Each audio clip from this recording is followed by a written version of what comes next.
여러분 안녕하십니까? MBC 뉴스데스크 부산입니다. 4년 전 부전마산 복선전철 터널 붕괴 직후 정부는 사고 원인 조사를 위한 정부조사단을 꾸렸습니다. 그런데 취재 결과 두 차례에 걸친 사고 조사 모두 정부가 아닌 사고를 낸 업체가 직접 발주해서 진행했던 사실이 확인됐습니다. 송광무 기자의 단독 보도입니다. 국토교통부와 국가철도공단은 부전마산 복선전철 터널 붕괴 이후 정부 조사단을 꾸렸습니다. 사고 원인을 조사하고 복구 과정을 철저히 검증하겠다는 취지입니다. 하지만 엉뚱하게도 정부 조사단은 사고 초기 조사 권한을 사고를 낸 사업자에게 줬습니다.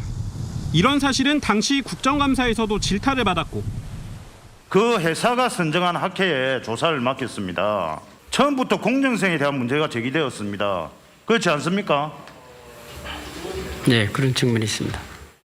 이후 진행된 2022년 두 번째 대한토목학회 사고 원인 조사 역시 발주자는 사고를 낸 사업 시행자였던 것으로 확인됐습니다.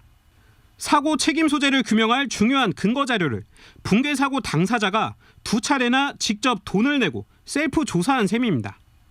당시 작성된 보고서를 보면 집안 상태 등에 대해선 나름 자세한 분석을 내놨지만 사고 책임 부분에선 시공 관리가 아쉽다는 애매한 표현이 사용됐습니다. 수천억 원대에 달하는 복구 공사비를 누가 부담할지를 두고 법적 논란이 불거질 여지를 정부가 자초한 꼴입니다. 좀 신뢰성이 좀 떨어지지 않나라고 보여지기 때문에 적극적인 조사라든가 정부의 개입력을 높여내는 방법들이 정부 조사단 활동 내용도 의문투성입니다. 취재진이 확보한 조사단 회의록입니다. 복구는 안전하게 해야 한다. 원인 조사는 공정하고 투명하게 해야 한다는 하나마나한 의견들이 제시됐습니다.